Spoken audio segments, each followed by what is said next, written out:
खबर में खुश आमदीद। मेरे साथ आर उम्मीद बड़ी साहब मलिक साहब और मैं हूं सैयद हाजी नाज़रीन। कुछ खबरें। कौमी सलामती की जो पार्लिमानी कमेटी का इजलास हो रहा है, इसका एजेंडा क्या हो सकता है, ये अपने पैनलिस्ट से पूछेंगे। पार्टी फंडिंग केस का फैसला महफूज कर लिया, मगर साथ ये भी कह रहे हैं कि दोबारा बुलवाया भी जा सकता है, तो फिर ये किस तरह का फैसला महफूज हुआ। वज़ीर आज़म कौन से मज़ीद सख्त फैसले कर सकते हैं, मुराद ये कि क्या क्या और कोई महंगाई होगी और $8 की ऊँची उड़ान रुक नहीं रही। बड़ी साहब ये तो अकली झील बन गया हमारा। लेकिन ये बताएं कि कौमी कमेटी में आम तौर पर तो हम सरहदी मामलात होते हैं, मगर दो मामले हैं। एक ये अपना साजिश वाला कहीं या साइफर वाला भी तो नहीं होगा, या फिर इकॉनमी। बिस्मिल्लाहिर्रहमानिर्रहीम। देखें, इकॉनमी तो इस वक्त पाकिस्तान की बिल्कुल ज़मीन बोझ होती जा रही है। जिस कदर महंगाई होती जा रही है कि इसका तसव्वुर नहीं किया जा सकता कि डॉलर आज भी तकरीबन ₹1.67 बढ़ गया, तारीख की बुलंद तरीन सतह पर है। और इसके अलावा कहा जा रहा है कि पेट्रोल फिर मज़ीद ₹30 बढ़ेगा। आज मिफ्ताह अहमद साहब कह रहे थे कि शायद फिनांस मिनिस्टर से खुश भी नहीं है और नवाज शरीफ साहब ने चेंज कर रहे हैं। लेकिन मेरे अपनी ज़ाती ख्याल है ये जो कौमी साहब इसमें जो साजिश है ये ज़रूर डिस्कस के होगा, क्योंकि इमरान खान साहब इस पे कोई भी कंप्रोमाइज़ करने के लिए तैयार नहीं। अच्छा मेरा एक सवाल है बीच में, आप सॉरी, आपके दो मेजर इकनॉमिक जो मैनेजर हैं उनसे बात हुई है, इकनॉमिक मैनेजर से, वो क्या बता रहे हैं कि ये हमें किस दिन मिलेगा कर्जा और कब ये रुकेगा? कादी साहब, मैं नाम उनके नहीं लूँगा, ठीक है, आप मुझे कंटेंट बता दें। कादी साहब सख्त कंफ्यूज हैं। वो मुझे उनकी गुफ्तगू से लग रहा है खुदा ना हास्ता हम डिफ़ॉल्ट की तरफ जा रहे हैं। अब हमने ख़बरों के मुताबिक अमेरिका से कोई मिन्नत तरला किया कि मेहरबानी करे हमें रेस्क्यू करे। हमने आपके कहने में रजीम चेंज भी कर दी, हुकूमत भी तब्दील कर दी, इवन के करप्शन जैसे काम को फ़रोग देने के लिए नैब तरामीम भी कर दी हमने। IMF की शराइत आप कंफ्यूज कहते हैं, मतलब मैं सिर्फ कंटेंट जानना चाहता हूँ, क्या यानी कोई डेफिनेट रोड मैप है उनके पास? मैं कह रहा हूँ वो मिन्नत तरला, वो कह रहे हैं IMF से जो हमारी गुफ्तगू हुई थी वो कह रहे हैं आपने उन पर मनोवन अमल नहीं किया, आपने बात सब्सिडी हमने कहा थी आपने उस पर नहीं इम्प्लीमेंट किया। अब उनका समा बता रहा हूँ, वो आर्गूमेंट करने के लिए IMF डेलीगेशन एलिजिबल ही नहीं है। अब कोई गैर मुल्की ताकत को कहा गया कि हमें रेस्क्यू करे, अगर इस हफ्ते आप रेस्क्यू नहीं होते तो डॉलर 220 पे जा सकता है, खुदा ना खास्ता। तो अब उन्हें कह रहे हैं कि शायद अमेरिका ने कहा कि हम 3-4 दिन में IMF से आपकी पहली किस्त एग्रीमेंट करा देंगे। कादी साहब, जो हुकूमत कहते थे ना कि इमरान खान नाहल है, नलायक है, हम आएंगे तो महंगाई ख़त्म कर देंगे, जो ₹2 पेट्रोल बढ़ने पे तानाजनी करते थे, आज मुझे उनकी बेबस गुफ्तगू में कादी साहब हैरत हुई है कि ये नहीं देखें कादी साहब, ये पाकिस्तान की नैया को डुबोने आए हैं। मुझे ऐसे लग रहा है नहायत अदब एहतराम से। इशफाक हसन खान साहब कल कह रहे थे 2 महीनों में 15 साल पीछे ले गए हैं, 15 साल पीछे ले गए हैं। तो मैंने उनमें से एक साहब से कहा, मैं क्या सुना सर आपका तो प्रॉफिट बड़ा हुआ है, कहता आपको मेरे प्रॉफिट से क्या तल्लक? मैं क्या, जो आपको मेरे मुल्क से तल्लक नहीं है मुझे आपके प्रॉफिट से तल्लक नहीं है। काई साहब, ये मैं अहम तरीन हुकूमती ओहदेदार की बात बता रहा हूँ। दोबारा कीजिएगा। मैंने कहा कि सर आप इस इकानमी में बेबस समझ रहे हैं खुद को, कह रहे हैं पाकिस्तान चल नहीं पा रहा, ये उनके लफ्ज़ है अहम तरीन। तो मैं क्या सर अपना बिजनेस सुनाए, उस पर नाराज़ हो गए थोड़ा सा। उनका सुना है कि 2.5 अरब बिजनेस में इजाफा हुआ है 2021-22 का। मलिक साहब, ये है तो पाकिस्तान उनको ही दे रहे फिर। अच्छा मलिक साहब, आप भी इसमें थोड़ा ये इकॉनमी के तो इन्होंने हमें एक अपडेट कर दिया। अब आ जाएं आप जरा ये पार्लिमानी कमेटी के इजलास में आप क्या समझते हैं कि क्या डिस्कस होगा? देखें, सिक्योरिटी के लिए तो इकॉनमी बहुत अहम होगी। अब कैसे वैसे तो इमरान खान को एक क्रेडिट भी है कि पाकिस्तान की 70-75 साल तारीख में पहली जो कौमी सलामती पॉलिसी बनी है वो खान साहब के दौर में बनी है। और अगर आपको याद हो उस पॉलिसी पे मेरा हमने प्रोग्राम में भी जिक्र किया था, उसमें बड़ा क्लियर लिखा था कि आप किसी पाकिस्तान के मैं कॉन्टेक्स्ट में बात कर रहा हूँ, आपकी जो मईशियत है वो कौमी सलामती का एक मसला है और यही सलामती है। और तो वो आपने सुन लिया है। तो वो सुन लिया। और उसमें जो भट्टी साहब की मैं समझता हूँ बड़ी उनका लगता है बहुत बड़ा दिल है, या बड़े वो कहने का आपको परेशान नहीं कर रहे। ये डॉलर 220 पे नहीं जा रहा। अगर ये जो मामला तय ना हुए, मामला तय क्या है, आपको बीक ना मिली, कर्जा ना मिला, तो ये 240 250 चला जाएगा। और इसको ये आम इस्लाम में फ्री फॉल कहते हैं, बल्कि इसकी कोई पोजीशन ही नहीं, ये 300 पे भी जा सकते, इसकी मर्जी है। फ्री फॉल का मतलब है इसके आगे कोई दीवार ही नहीं है। वो एक बड़ी लंबी बहस पर यार, इतने माहिर लोग हैं, इतने पढ़े लिखे लोग हैं, इतने कितनी दफा हुकूमतों में रहे हैं। तो जेली डॉलर बना लें आप। देखें आपकी सीधी सीधी छोटी सी लास्ट में फिक्र है, उसके बाद मैं टाइम खत्म कर दूं। 5 से 6 बिलियन डॉलर आपका ट्रेड डेफिसिट है हर महीने को, और आपने जिंदा रहने के लिए पेट्रोल लेना है। जब आप एक महीना ये जो जून में बैठे हैं जुलाई में लेंगे, आपके पास $1 नहीं होगा, $1 नहीं होगा कि आप समझदार। ऐसा मैं अगर आपसे सवाल भी कर लूं, सिर्फ एक मलक साहब से, इन्होंने बहुत मासूमियत से कह दिया कि 300 तक जा सकता है। यार ये बहुत बड़ी बात है। ये तो हमारा उन्हें अंदाजा नहीं, इससे हम डिफॉल्ट हो जाएंगे। फिर खुदा ना खास्ता कोई नहीं बचा सकता। ये वजीर आजम साबक जो आज कश्ती में सैर कर रहे थे, नवाज शरीफ साहब माशाल्लाह इलाज के लिए साथ उनके साफी भी थे, सहाफी भी थे, साफी भी थे, साफ कर रहे थे खासी चीज़ें। वो गन था कश्ती का। खैर, उन्हें पाकिस्तान की इकॉनमी का दर्द मिटाने के लिए वो थोड़ा खुली फिदा में गए। वो उनका मैंने एक दफ़ा बयान सुना था, $1.5 या $2 डॉलर बढ़ा था कि मुझे रात को नींद नहीं आ रही, $1.5 बढ़ने से आपको पता $1.5 मुल्क का कर्जा कितना हो जाएगा। तो इन्होंने 187 से डॉलर 115 पे ले है। कैसा, मुझे आप तो इकॉनमी के एक्सपर्ट है, 215 माफ़ी चाहता हूँ, तो कर्जा कितना बढ़ा होगा। अब आप उसको ज़रब दे लें, उन्होंने कितने अरब उस वक्त कहा था? तकरीबन ₹1 पे 4 अरब का इजाफा कर लें, आप ज़रब दे लें, 15 चौके 60 अरब। हाँ जी, अगर मेरा ये मुफ्त में है, इसमें मुफ्त में कर्जा बढ़ खड़े खड़े आपका पैसा बढ़ गया। नहीं, लेकिन भट्टी साहब फिर मेरा वही आपसे तो कई सब ऐसे नवाज, अब सुना है मिफ्ता इस्माइल पे भी अदम एतमाद किया जा रहा है, मैं आपको खबर दे रहा हूँ। और नवाज शरीफ को कहा गया है, और नवाज शरीफ ने इधर कुछ लोगों से बात की है कि सागडार का केस ख़त्म करें, तो वो आपको इकानमी, मैं कही इकानमी तो तबाही उसकी वजह से हुई है। अब अंदाज़ा करें मीर क्या सादा है, बीमार हुए जिसके सबब उसी उतार के लौंडे से दुआ लेते हैं। काजी साहब मुझे ये बताए, डू यू थिंक वो बंदा जो मुल्क से इश्तिहारी है, अपने इक़्तिदार में गया था, आके मेरी हमारी इकॉनमी को वही संभालेगा? मैं आपके जो बात का जवाब इस अजान ब्रेक के बाद दूंगा, मगर इतना ज़रूर कह दूँ कि चौधरी शुजात हुसैन साहब ने कहा था, बात ऐसे इन्होंने कर दी हैं कि कोई शायद PM बनना भी पसंद ना करे। अल्लाह करे इससे हम निकलें, और इसी सोच रहे हैं ऐसे। अजान की ब्रेक के बाद दोबारा आ जाओगे। अच्छा भट्टी साहब, पॉजिटिव बात यह है और मलिक साहब कि मेरी जो एक इंतहाई इकनॉमिक शख्सियत से हुई है, माशी बाहर से हुई है, उन्होंने कहा है कि यार उसने तसल्ली दी है अमेरिकन सफीर ने कि यार आपका काम हो जाएगा, और जो है ये स्लाइड भी रुकेगी, और शायद अल्लाह करे कि 178 पे। और मैं तो उनको दुआ देता हूँ उस बंदे जिसने मुझे ये कहा है, यार सीधे ती रहना है, we are not taking pride in this. Bhatti साहब थोड़ा सारा बेड़ा गर्क हो रहा है ना, तो एक ये खबर भी है कि शायद इनको, लेकिन आपने जो गुफ्तगू की है उससे तो नहीं लगता कि उनको इस तरह की एश्योरेंस हुई है। नहीं, ये भी जिस बंदे की आप कह रहे हैं ना, ये भी अमेरिका पे डिपेंड कर रहे हैं, वही हमें रेस्क्यू करे। इनकी जो अपने आइडिया थे, इनके पास कोई रोड मैप नहीं था। अब तरला मिलना था कि खुदा के वास्ते हमने तुम्हारी खातर पूरी हुकूमत चेंज कर दी, अपना बयानिया खुद दफन कर दिया, हमें रेस्क्यू तो करो, हम तो अपने हलकों में नहीं जा सकते। आज भी जो वज़ीर आज़म साहब की हुई है, उन्होंने शिकवे किए हैं नून लीग ने कि मौजे तो जरदारी साहब ले रहे हैं, मौलाना साहब ले रहे हैं, लेकिन महंगाई का सारा बोझ नून लीग पे पड़ रहा है। ये जी बात। चले मैं आपको एक मिनट, ये जो उन्होंने बात की है इन्हीं की खबर से देखिए, कहीं जरदारी साहब और मौलाना इस महंगाई में कहीं फिक्र नहीं कर रहे। चले मैं आपको ना वो भट्टी साहब की बात को मैं थोड़ा सा आगे लेके, मैं आपको मुस्लिम लीग के अंदर की बड़ी टॉप की खबर देने लगूँ, जो टॉप के हल्के है। उन्होंने सेन बना लिया कि एक हफ्ते के अंदर अगर ये सेटलमेंट नहीं होती, वही फ़कीरों वाला साहब, अगर भीख नहीं मिलती तो उन्होंने इस्तीफ़ा देने का दिमाग बना लिया। उसकी वजह सुन लें, आपने समझोगा मैंने मजाक किया, मैंने बाकायदा इस वक्त खबर पे काम किया। 250 से 300 का डॉलर जा सकता है। और आप मुस्लिम लीग नून तो की बात है, मीम भी जहाँ पे लिखा होगा ना, तो लोग जो हशर कर देंगे नून लीग का, आप समझ सकते हैं। ये दिमाग उन्होंने बना लिया कि अगर ये पैसे नहीं मिलते तो खुदा हाफिज। भट्टी साहब एक मिनट, सवाल ये है कि ये तो शेर की सवारी है, शेर पे बैठना भी खतरनाक, उतरना भी खतरनाक। शेर कायद साहब, आप 81 से इक़्तिदार में आ रहे हैं, आप उन्हें बिल्कुल बेवकूफ़ समझते हैं। मलक साहब की इन्फॉर्मेशन को मैं हरगिज़ चैलेंज कभी भी नहीं किसी को करता।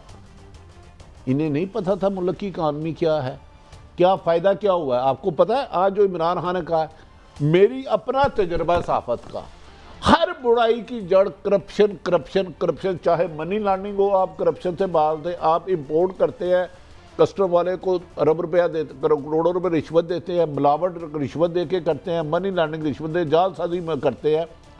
सारी क़यादत ने अंदर होना था।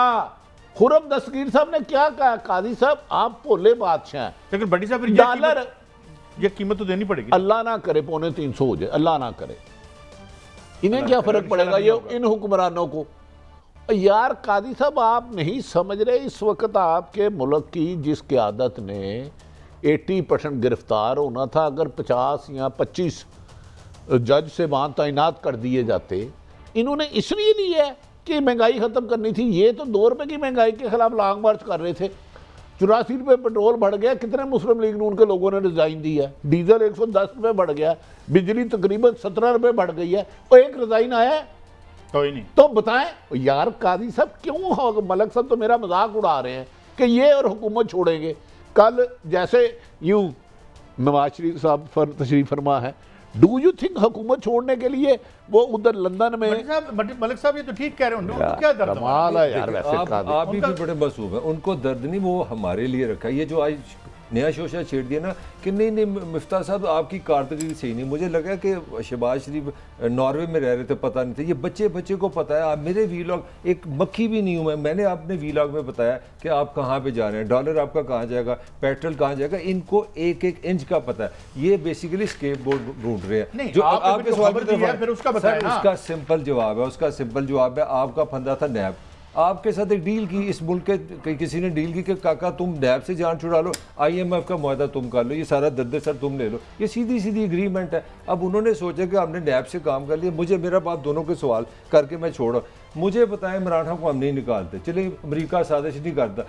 मुझे बताएं काजी साहब भट्टी साहब पासन के आज हालात इससे कहाँ मुख्तलिफ होने थे, यही स्यापा सारा इमरान के सर पे था। आप बताएं इमरान ने क्या कर, नहीं जरा एक मिनट बड़ी साहब, इमरान ने कहाँ से डॉलर लाना था, मुझे इसका जवाब दे देना। उसको छोड़े, आप ये ना कहें, आप देखें उसने लाना था या नहीं लाना था, वो अब आपकी कहानी जिस तरह आप कहते थे भाई वो खत्म हो गया पिछला, अब अगला बताएं। अच्छा ये ऐसे इकबाल साहब को सुनो, मैं भट्टी साहब फिर आता हूँ।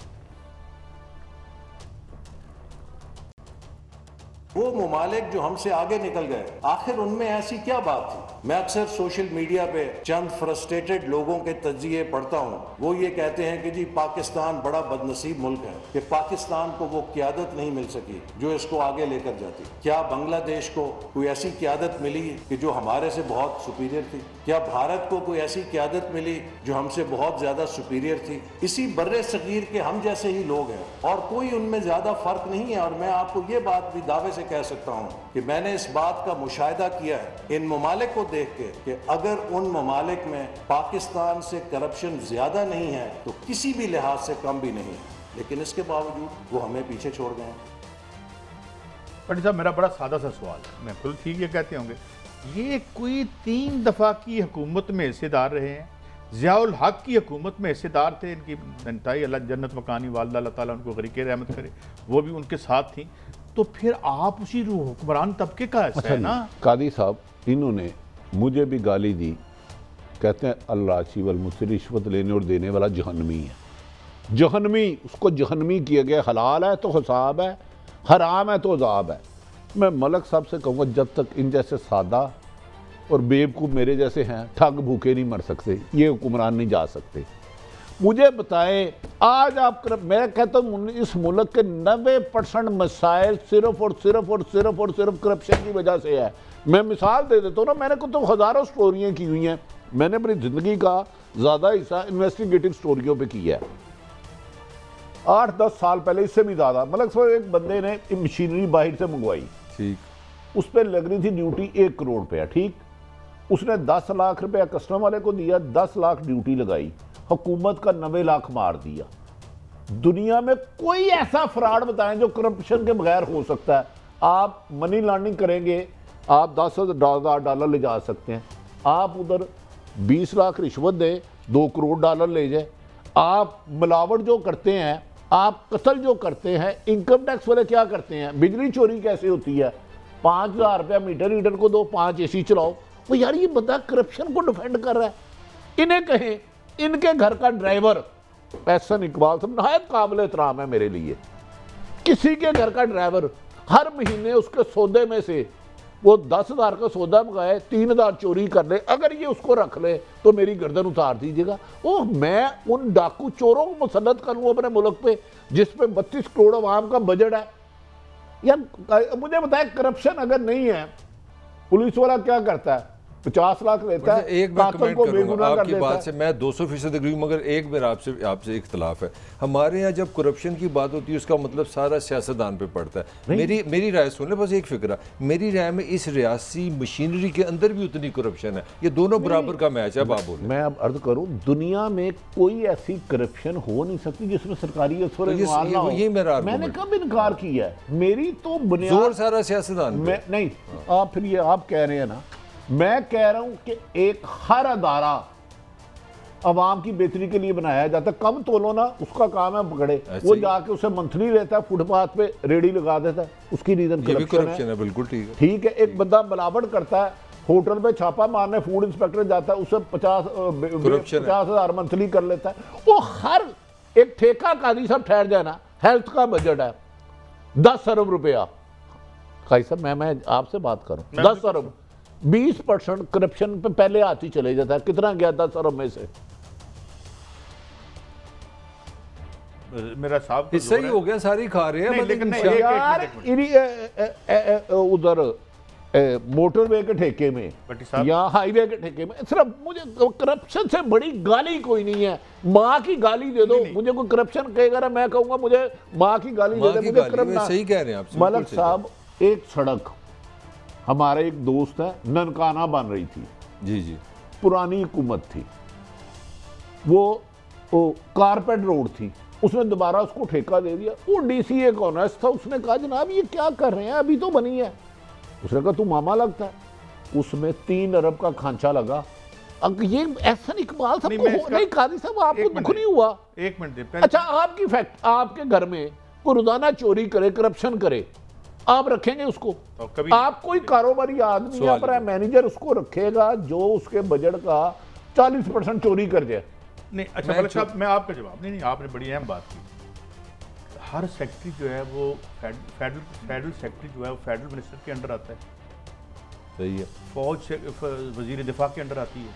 आप समझते हैं? You believe in it? में नहीं, you believe in it? Yes. Constitution में तो बहुत कुछ लिखा हुआ है, बस जान यार रुके ना यार, तो फिर कह देना कि करियाने की हट्टी पे जाके टॉफियां बेचो, हुक्मरानी ना करो। अगर तुम में अपने इख्तियारात इस्तेमाल करने की औकात नहीं है, कानून पर अमल करवाने की औकात नहीं है, ये असल तो कोई धंधा और कर लो। ये असल करप्शन। और एक बात, बड़ी करप्शन, इससे बड़ी करप्शन। एक प्रोग्राम किया IMF का, उसने इंडिया ने, उनका मनमोहन सिंह ने, इंटेलेक्चुअल करप्शन सबसे बड़ी होती है। एहसन इकबाल साहब, आपकी सबसे बड़ी इंटेलेक्चुअल करप्शन आपके तबके की थी। आपने 23 मलक साहब बर्बाद कर दी। आज तारीख है 21, मैं आपको 1 महीने का टाइम देता हूं, 21 जुलाई तक। वो काम बताएं जिस काम में करप्शन हो रही और वो तरक्की कर रहा हो। एक चैलेंज दे रहा हूं, कोई फ्रॉडिया, कोई कब्जा ग्रुप, कोई जालसाज, कोई मिलावट करने वाला, कोई ठेके में खिरदोफरोख्त करने वाला करप्शन के बगैर एक दिन भी चल सके। एक चैलेंज दे रहा हूं, मुझे आपने बंदा ला के देना। वो मलिक साहब, आपके एक्साइज में नंबर प्लेट के पैसे, ख्वाजा आसिफ साहब को सुनो, आपका जब ये किराए पे रेंट देते हैं ना, 1 महीने का लेता है, वो पैसे देते हैं, फ्री कर देते हैं। वो भाई हर बुराई की जड़ करप्शन है यार। करप्शन के होते हुए तरक्की नहीं हो सकती। बस काजी साहब, आप करप्शन को खुदा का वास्ता इसे जहन्नमी का मेरी बात सुने काजी साहब, 3 सेकंड देखिए, मेरी अर्ज सुन ले। हम सब गुनाहगार आदमी हैं, बुज़ाहिरा बुराई से इसलिए बनते हैं, बचते हैं कि जहन्नुम में ना जाए। जहन्नुम कहते हैं दोज़ख को। तो अल्लाह ताला कहता है जो करप्शन करता है वो रिश्वतराशी है, वो दोज़खी है।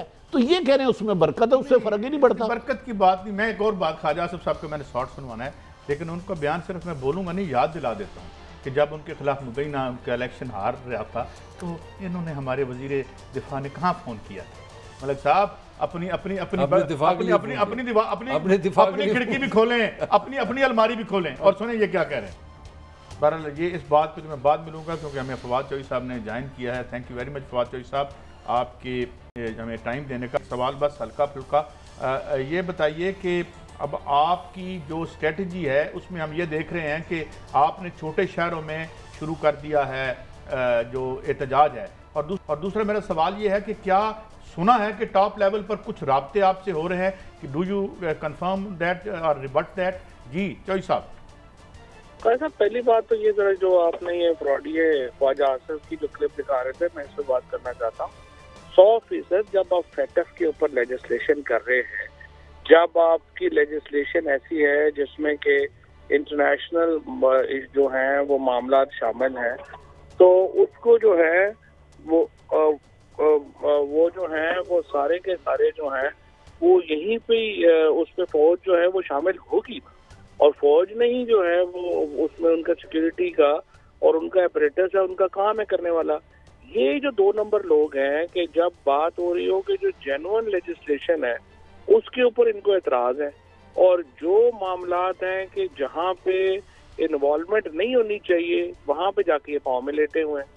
ये प्रॉब्लम है पाकिस्तान में बुनियादी तौर के ऊपर। जब इस तरह के 2 नंबर सियासतदान आ जाते हैं जो रात को हार रहे हो तो फोन करते हैं कि जी मैं इतने वोटों से हार गया हूँ, आप मेहरबानी करें।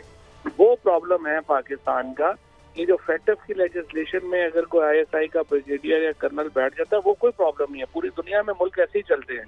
अमेरिका की जो नेशनल सिक्योरिटी पॉलिसीज होंगी या फेटफ की होंगी वहाँ पेंटागन के लोग बैठते हैं, कोई इतनी बड़ी ये एतराज वाली बात नहीं है। तो दूसरी बात जो राब्तों की आपने की या कोई, देखिए पाकिस्तान में हमारी बड़ी सिंपल है, हम कोई ना PTI जो है वो फौज के कोई खिलाफ कोई पॉलिटिक्स करना चाहती थी ना है, और ना ही हम करना चाहते हैं।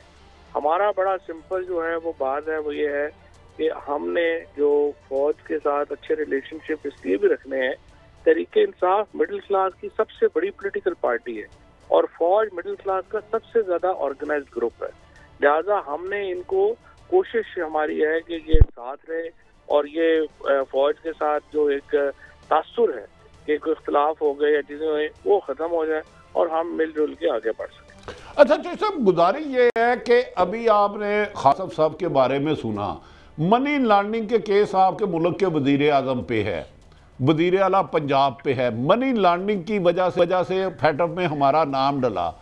तो आप अगर ऐसे हुक्मरान मुसल्लत करेंगे, अभी एहसन इकबाल साहब कह रहे थे करप्शन तो होती रहती है तो कोई बुरी बात ही नहीं, तो इमरान खान ने तो 22 साल करप्शन, मेरी अपनी नज़र में करप्शन जिस मुल्क में होती है वह तरक्की नहीं हो सकती, तो इन्होंने तो नैब में सारी तरामीम कर दी हैं, तो आपका तो सारी 3.5 साल की मेहनत रायगा गई। देखें जो मामला है ना कि ये जो करप्शन में मुसल्लत करने वाले या जो भी इशू है, ये पाकिस्तान के अंदर ये एक पुरानी बहस है और ये बहस उस वक्त तक चलती रहेगी जब तक रूल ऑफ लॉ नहीं होगा।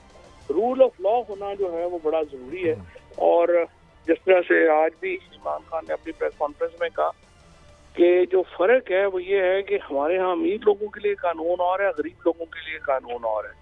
हमने देखा गुजरांवाला में मॉब ने, जो मोटरसाइकिल चोर था उसको मॉब ने मार दिया लोगों ने, और यही अगर जो 16 अरब रुपए की करप्शन वाला बंदा है वो जब शहबाज शरीफ अदालत में जाता है तो वहाँ लाइनें लगी होती हैं इस्तकबाल करने वालों की।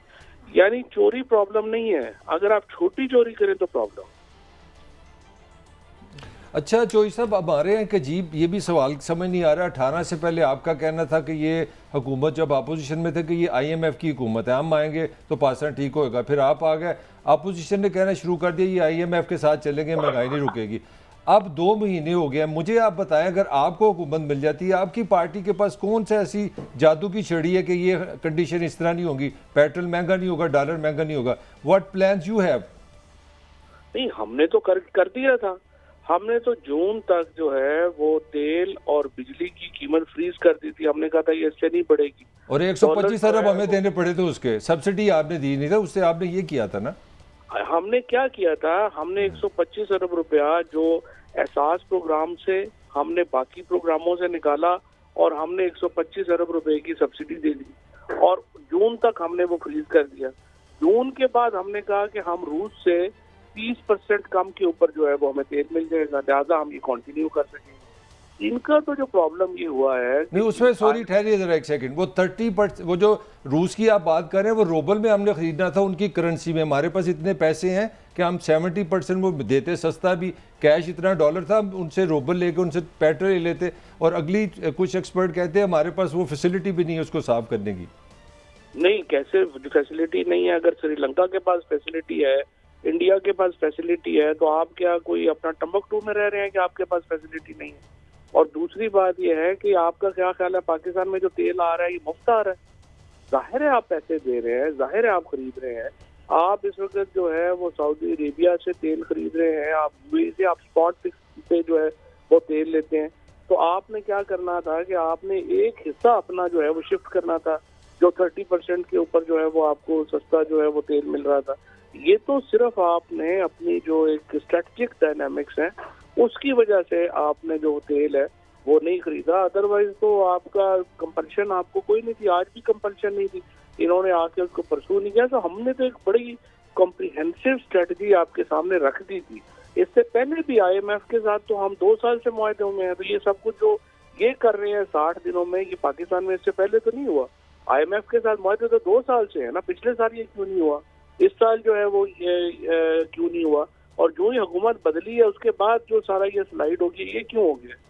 ये भी तो अच्छा सर, फवाद साहब, आज शाह महमूद कुरैशी साहब कह रहे थे कि मौजूदा हुकूमत ने धांधली की इस किस्म की हिकमत अमली बनाई है कि 18 सीटें ले जाएं। ज़रा शाह महमूद का सुन ले, उसके बाद फिर आपकी क्या टेक है? क्योंकि सुना सरकारी वसाइल बड़ी तेजी से इस्तेमाल किए जा रहे हैं। ज़रा शाह महमूद कुरैशी साहब।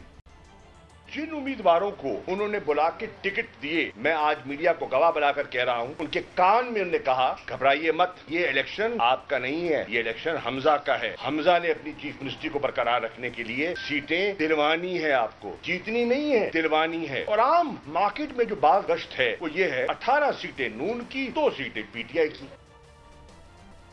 जी फवाद साहब। जी चौधरी साहब, बात यह है अगर PTI इतनी कमजोर है कि धांधली करके 18 सीटें उन्होंने जीत जानी है तो फिर जीत जाए। सवाल ये तो नहीं होता, अगर इतने जो कैंडिडेट्स हैं जो इलेक्शन लड़ रहे हैं वो इस तरह कहाँ धांधली अब होने देंगे? ये तो फिर हर गली मोहल्ले में लड़ाई होगी ना।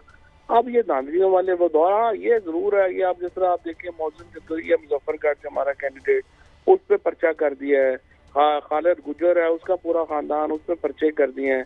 ये पर्चे चर्चे ये करते रहेंगे, वो एक्सपोज होते जाएंगे। लेकिन इस वक्त जितना बड़ा एक इमरान खान के हक में मॉब है, ये छोटी मोटी धांधली नहीं चाहिए इतनी सीटें जीतने के लिए, इसके लिए बहुत बड़ा धांधला चाहिए, वो नहीं हो सकता। अच्छा चौधरी साहब, ये शाह महमूद कुरैशी साहब ने सुना है दौरा भी किया है चाइना का, जिसपे बड़े कुछ नाराज भी हैं साफी, और शायद रूस भी जा रहे हैं, तो ये उनका निजी दौरा है?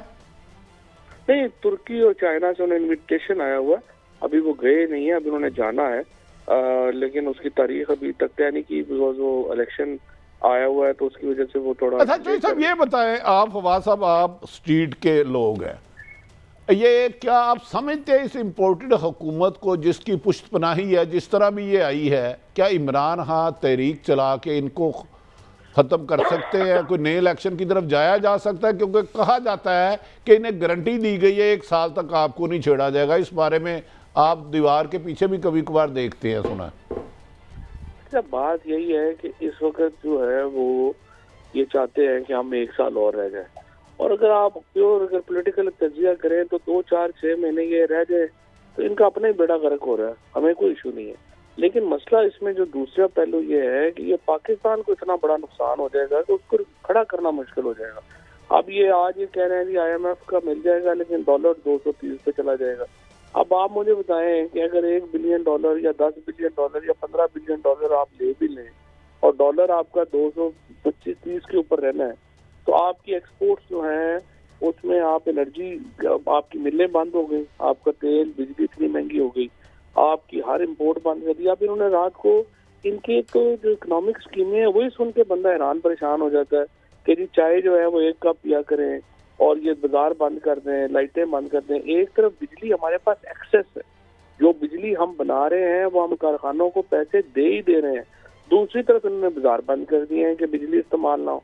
अब एक चीज आप बना रहे हैं, उसके आप पैसे दे रहे हैं, आप वो इस्तेमाल, अगर आपको याद हो तो हमने क्या किया था पीटीआई में कि हमने बिजली सस्ती कर दी थी, हमने स्लैब रेट्स दे दिए थे इंडस्ट्री को कि आपको कमर्शियल रेट नहीं मिलेंगे, आप इस्तेमाल करें ताकि हमारी जो बिजली बन रही है कम से कम वो बिके तो सही। इन्होंने उल्टा कर दिया है, एक तो बिजली अवेलेबल है और इन्होंने उसकी जो बजाय इसके कि उसको बेचने के उसको महंगी कर दिया है, वो और कम हो जाएगी, तो जो इनको बिजली इस्तेमाल भी नहीं कर सकेंगे हम और वो आपको महंगी भी पड़ेगी। तो इनकी तो इकोनॉमिक स्कीमें ऐसे ऐसे माशाल्लाह बुजुर्ग महर यहाँ पे बैठे हुए हैं। एक कह रहा है कि करप्शन जो है वो बड़ी अच्छी चीज है, दूसरा कह रहा है कि ये बिजली इस्तेमाल ही ना करें, तीसरा कह रहा है जी चाय का कप चाय ना पिए। तो ऐसे ऐसे स्कीमें लेके ये आ रहे हैं कि बंदा हैरान होता है कि ये पहले ये इतने अर्सा ये मुल्क में हुकूमत कैसे कर गए। अच्छा चौधरी साहब, लॉन्ग मार्च के हवाले में कोई तारीख वगैरह का कोई मुतवक्को है, कोई ऐलान वगैरह कर सकती है पार्टी आपकी?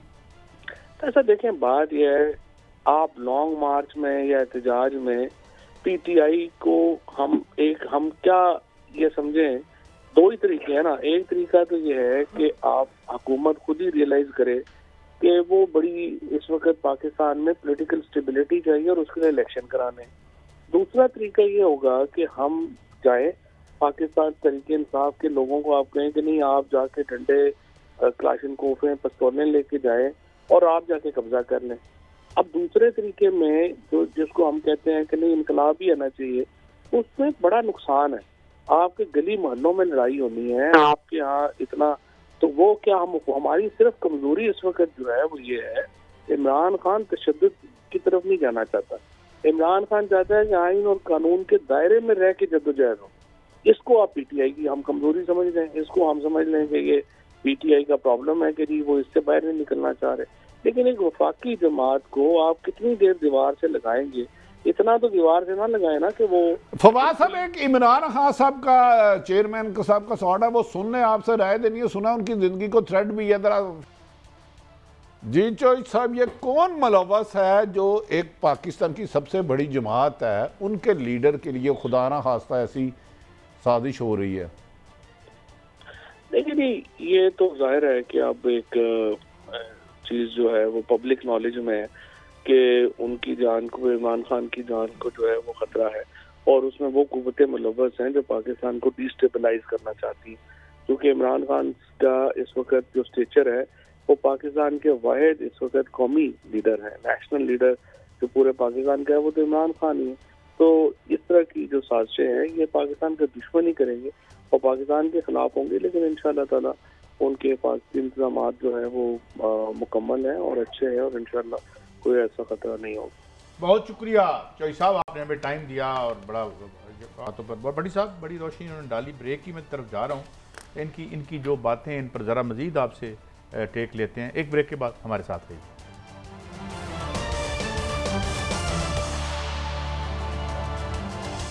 वेलकम बैक नाज़रीन। हमें एतजाज़ अहसन साहब ने ज्वाइन किया है जो एक कानूनदान भी हैं और सियासतदान भी। Thank you very much sir. आपके टाइम का सवाल मेरा सिर्फ सादा सा है कि नैब तरामीम के ख़िलाफ़ जो है पीटीआई सुप्रीम कोर्ट में जा रही है, आप इसे कैसे देखते हैं और क्या सुप्रीम कोर्ट उन्हें सेट असाइड कर सकती है, इख्तियार है उसका? एतजाज़ साहब, कहना मुश्किल है कि वो क्या करेंगे, पर वो जो कुछ ऑब्जर्वेशन जज साहिबान ने भी दी हैं और एक दो के जिनसे उन्होंने इस पे अपने इख्तियार को वाज़े किया है, अभी वो केस पूरी तरह सामने नहीं भी आया। तो मेरा ख्याल है सुप्रीम कोर्ट इसमें जुरिस्डिक्शन अपने इख्तियार समात तो का हक तो महफूज रखेगी। अब वो क्या फैसला करते हैं ये कहना इस वक्त। एतजाज़ साहब, ये जो तरामीम की गई है खुसूसन वो 14 सिख के तहत कहा जा रहा है कि इससे पाकिस्तान में करप्शन को फ़रोग मिलेगा और जो ड्राई क्लीन हो के नून लीग की खुसूसन तमाम लीडरशिप ड्राई क्लीन हो के निकल आएगी। आप क्या समझते हैं, ये इसी तरह ये तरमीम इसलिए की गई हैं? अब इससे बेहतर मैं कोई इसका जवाब नहीं दे सकता जो खुर्रम दस्तगीर ने जवाब दे दिया है। ठीक है, उन्होंने क्या कुछ अच्छा हाँ, जो उन्होंने कहा है कि जनाब ये हमें सब अंदर चले जाते हैं, गालिबन ये कहा है उन्होंने। अगर वो उसने कहा कि अंदर भी चले जाते हैं। और एक बात की अगर आप मुझे ये इख्तियार है होता है कि जी अगर एक तरमीम या कानून against the spirit of the constitution है, ये मैं अगर गलत तो नहीं पढ़ा कहीं मैंने कि तो उसे वो स्ट्राइक कर सकती है supreme court. Against the spirit तो कम ही किया है स्ट्राइक आला अदालतों ने। Against the letter of the constitution हो क्लियरली तो उसको अल्ट्रा वायरीज कहते हैं। अगेंस्ट द स्पिरिट एक दो दफा उन्होंने किया है, मिसाल के तौर पे NRO को किया था, और जो पहले बाकायदा NRO आया था नेशनल रिकन्सिलिएशन ऑर्डिनेंस जो 2007 में आया था, उसको जब उन्होंने अपसेट किया था और अल्ट्रा वायरीज डिक्लेयर किया था तो उस वक्त भी जरा स्पिरिट में चले गए थे। वरना लेटर ऑफ द कॉन्स्टिट्यूशन के खिलाफ अगर कोई हो, express provision of the constitution, तो वो होता है अल्ट्रा वायरीज, और वो कानून सादिक और सही कानून नहीं होता। अच्छा साहब, एक और बात, ये फॉरेन फंडिंग का केस आज इलेक्शन कमीशन ने महफूज कर लिया, उसका डिसीजन PTI के बारे में। आप क्या समझते हैं, क्या फैसला आ सकता है और उसके बाद PTI के लिए मुश्किलात होंगी या उनके पास कोई कानूनी रास्ता होगा? अब मैं तो ये नहीं कह सकता, लेकिन मैं तो आपको कहता होता हूँ कि वो पाकिस्तान में माजी के अलावा कोई पेशीन गोई नहीं की जा सकती। तो इसमें इलेक्शन कमीशन ने क्या फैसला करना है, क्या इसका इरादा है, और ये कहा नहीं जा सकता। नहीं, हम बार बार इत्तेदाद एहसन आइनी माहिर से बात कर रहे हैं, मोहतरम इत्तेदाद एहसन साहब से। आपने जो प्रोसीडिंग देखी, आपके ख्याल में उसका क्या फैसला आ सकता है? यकीनन वो तो जज साहब करेंगे या चीफ इलेक्शन कमीशन करेगा, आपकी असेसमेंट क्या है? असेसमेंट ये इसमें उनको डीपली देखना पड़ेगा। ये है क्रिमिनल चार्ज है चूंकि, तो इसलिए क्रिमिनल चार्ज को पूरी तरह मुनासिब अंदाज से साबित करना जरूरी होता है। और मतलब है ये मिसाल के तौर पे, ये अगर पता लगे कि जी किसी ने 50 पाउंड दे दिए, डाल दिए इनके अकाउंट, किसी भी पार्टी के, किसी भी जमात के, सियासी जमात के अकाउंट में, अगर मोदी चाहे उसको खराब करना, तो वो किसी से 1000 पाउंड डलवा दे, उसको डिपॉजिट करा दे उसके किसी अकाउंट में, तो उससे तो पार्टी नहीं खत्म हो जाएगी ना। ये तो सब्सटैंशियल पर्पस और ये सब कुछ देखना पड़ेगा। मुझे नहीं पता क्या बहस हुई है इलेक्शन कमीशन के सामने और कितनी उसकी बारे में इदराक है इलेक्शन कमीशन को, मेंबरान को और चेयरमैन साहब को, पर ये अगर ये साबित करना पड़ेगा कि ठीक ठाक किसी भी सियासी जमात को अगर उसमें ये उसकी इंटेंट आनी चाहिए कि ये उसने किसी बदनीयती के साथ वो लिया है। अगर पता ही नहीं किसी को कि मेरे अकाउंट में किधर जमा हो गया, कैसे कहाँ से जमा हो गया। अच्छा, इस हवाले से चौधरी साहब एक जो फैक्ट आया इस केस में वो ये है कि खान साहब ने बतौर चेयरमैन पार्टी कहा कि हमारे 9 या 10 फॉरेन अकाउंट्स हैं। जब स्टेट बैंक से इसकी वेरिफिकेशन ली तो स्टेट बैंक ने कहा वो 20 से ज़्यादा है। तो क्या इस सिचुएशन में जो मशहूर ज़माना वो 62-63 लगता है कि आपने दुरुस्त मालूमात नहीं दी, तो वो इमरान खान पे कोई हीट आ सकती है इस वजह से?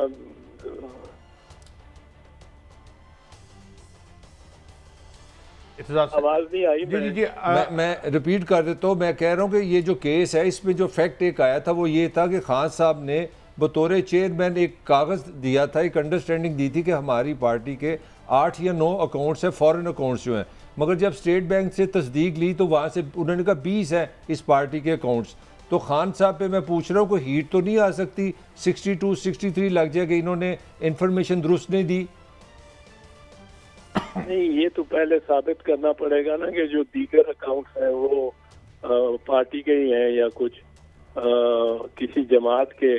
अगर कोई चैप्टर मैंने खोल लिया हो पाकिस्तान पीपल्स पार्टी का और लेने शुरू कर दूं कंट्रीब्यूशन न्यू जर्सी में बैठ के, और वो भी मंसूब कर दिया जाए मेरी जमात के साथ, तो ये तो साबित करना मुश्किल होगा।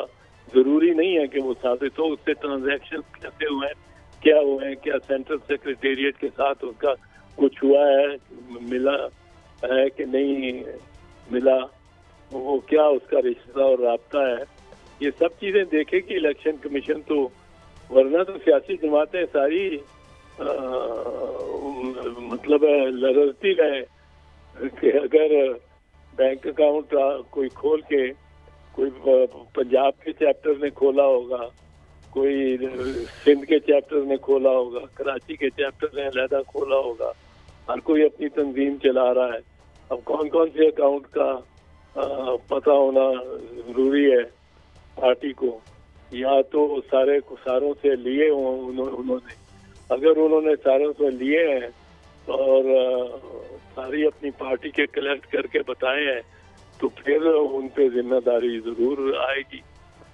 पर बहुत शुक्रिया। नहीं तो फिर ये साबित करना पड़ेगा, बर्डन ऑफ प्रूफ जो है वो रहेगा जो इल्जाम लगा, यानी मनी ट्रेल पूरी देनी पड़ेगी। Thank you very much Raza साहब, you always and rightness, I am very thankful to you. बड़ी साहब, इसका मतलब ये है कि ये इतना सादा मामला नहीं है कि कहीं चैप्टर किसी ने खोल लिया, साथ उसने एडवर्टाइज कर दिया जनाब कि ये PTI क्या खुद खुर्द कर गया। वैसे एक और तो गल दसो, ये ਜਿਹੜੇ हथी लोग फड़ते रहे ने पार्टी फंड, ਉਹਦੇ बारे ਤੁਹਾਡਾ ਕੀ ख्याल? हथी फड़ते रहे ने, हथी कमीशन लैंदे रहे ने, अरबों रुपए मनी लॉन्ड्रिंग है। यही कानून उस शख्स को वज़ीर-ए-आज़म बना देता है। अब इत्तेदाद एहसन साहब से ज़्यादा आइनी माहिरीन तो कोई नहीं समझते। उन्होंने बहुत सारी चीज़ें कह दी हैं। पाकिस्तान में बड़ी कमज़ोर आदमी को एक रोटी, पेट की भूख की आग बुझाने के लिए भी वाजिबुल कतर है, और सेठ आदमी 50 अरब डॉलर भी ले जाए तो वो बिजनेस है, वो फराड नहीं है। जिस मुल्क में मुझे तो बड़ा दुख हुआ है, एहसन इकबाल साहब बड़े रीजनेबल आदमी है, वो कह रहे हैं करप्शन से फर्क कोई नहीं पड़ता। स्टेटमेंट आ चुकी है भाई, लेकिन मुझे दुख हुआ, मैं समझता हूँ दुनिया में हर बुराई की जड़ ही करप्शन है। जैसे मलक साहब ने कहा, मलक साहब सरकारी पैसे का एक टेडी पैसा ही तो उधर नहीं कर सकते जब तक करप्शन हराम ना कोई खाए। एक पैसा नहीं हो सकता। परवेज अली साहब को एक शॉर्ट सुनाना है, वक्त कम है, फिर आपसे टेक लेते जी, सुनाएं। चौधरी साहब, क्या पाकिस्तान मुस्लिम लीग नून की मुख्तदर हलकों से 16 नाम दे देते, इन्होंने अंदर होना सी, रोज मानत नहीं ये कराते। क्यों जी मलक साहब? तो आप तो कह रहे थे कि वो जो ताकतवर हल्के हैं वो सेक्रेटरी डिफेंस के अंडर मतहत होते हैं। ये आपसे सवाल पहले किया, मैं तो इसलिए अर्ज किया ना कि अगर आप अपना काम, मैं अगर एंकर के तौर पर यहाँ कोई चवल मार रहा हूँ तो मुझे कोई और काम कर लेना चाहिए। क्यों बड़ी साहब? इस मुल्क को बचाना है तो मुझ समेत तमाम लोगों को अपनी हदूद में रहना है। अदारे भी हमारे हैं और अदारों को चाहिए कि जो उनकी असल जिम्मेदारी है वहाँ तक महदूद रहे, और सियासतदानों। अच्छा, मुझे इत्तेदाद साहब का एक मैं कोट करना चाह रहा हूँ। उनका लास्ट टाइम थोड़ा सी वो उन्होंने बड़ा इसको खूबसूरत कहा था। उन्होंने कहा अगर पाकिस्तान का असल कानून लगे ना तो वो पाकिस्तान की सारी जमातें नाअहल हो जाती हैं, इमरान खान समेत, क्योंकि आपका कानून कहता है गैर मुल्की फ़ंड नहीं दे सकता। तो वो तरीके से उन्होंने, मुझे याद है लास्ट टाइम आप भूल गए, उन्होंने कहा अगर ये कानून लगा इमरान खान, ये सब जमातें आपकी जाएगी। नहीं, लेकिन बड़ी साहब बात यह है कि अगर जो सबसे आपका सुप्रीम इदारा है वो आपकी पार्लिमान है जो कानून साजी करता है। अच्छा, ये वाकई सुप्रीम है? मतलब आइन में तो यही लिखा हुआ है। साबिक वज़ीर-ए-आज़म इमरान खान साहब ने कहा है उनके सुप्रीम अदारे को बैरूनी साजिश के तहत रातों रात उनके सारे हमायती बंदे, उनके साथ जाए करने वाले उस आज चले जाते हैं जो अदारों को बुरा भला कहते हैं। मुझे एक बात बताएं, अब वज़ीर दिफा साहब कह रहे थे कि हमसे वो करवाते हैं। I will not accept that ministry. मैं तो ऐसी वजारत नहीं लूंगा जिसमें मैं अपने इख्तियारी इस्तेमाल नहीं कर सकता। यार काजी साहब बादशाह आदमी है, कहानी की है। काजी साहब 2 मिनट ठहर जाए, आपने खरबों रुपया कमाया पूरी जिंदगी में, न जाए खुदा ना खास्ता जिसने भी कमाया है, एक तरफ उसके केस भी खत्म हो जाए, वजीर आजम भी बन जाए, सारे इदारे उसके मतहत भी आ जाए और कमाने का मजीद मौका भी मिल जाए, कोई पागल है इनकार करेगा इस मुल्क में? अन्ना वंडे रेहड़ियां पोपो अपने यहाँ, वरना इनको नहीं पता मुल्क के क्या हालात हैं। हम तो हक लाल की रोटी, कभी मैं दुबई से आ जाती है पैसे और कहीं। बहरहाल ये आज हमारा प्रोग्राम था। सिर्फ एक बात कि सिर्फ पैसे की करप्शन नहीं होती, पॉलिसी की और इंटेलेक्चुअली और सियासी करप्शन भी होती है जो करोड़ों की ज़िंदगियाँ उजाड़ देती है। कभी उस पर भी बात करेंगे। तो एहसन इकबाल साहब से इजाज़त, कल फिर मिलेंगे। अल्लाह हाफ़िज़।